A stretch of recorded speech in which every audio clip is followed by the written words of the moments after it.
Satu anggota personil Polres Jeneponto, Sulawesi Selatan diduga terkena peluru saat insiden penyerangan oleh orang tak dikenal atau OTK di Mapolres Jeneponto, Jalan Pelita, Kecamatan Binamo, Kamis 27 April 2023 dini hari. Personil tersebut diketahui berpangkat brigadir dari Satuan Reserse dan Kriminal atau Satreskrim bernama Mus Mulyadi.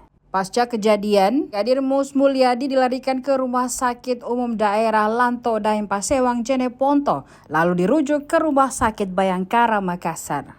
Meski demikian, Kapolres Jeneponto AKBP Andi Erma Suryono belum bisa memastikan penyebab personilnya terluka, apakah terkena peluru atau benda tajam lainnya. Atas insiden tersebut, para personil Polres Jeneponto masih melakukan penjagaan di dua pintu masuk Mapolres. Sebelumnya diinformasikan, Masjid Nur Asyurti yang terletak di dalam Mapolres juga mengalami kerusakan atau pecah kaca, termasuk gedung atau kantor Kasih Propam dan Satintel.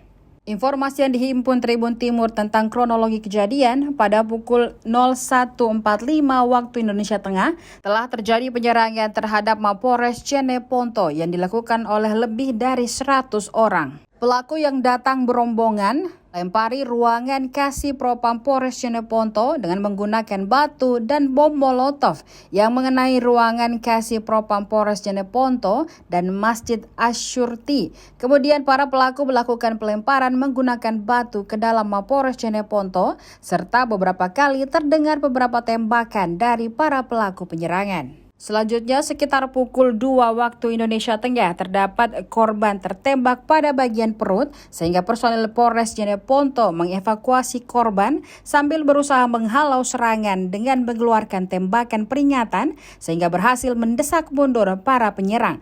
Selanjutnya, personil Polres Jeneponto berusaha untuk memadamkan api.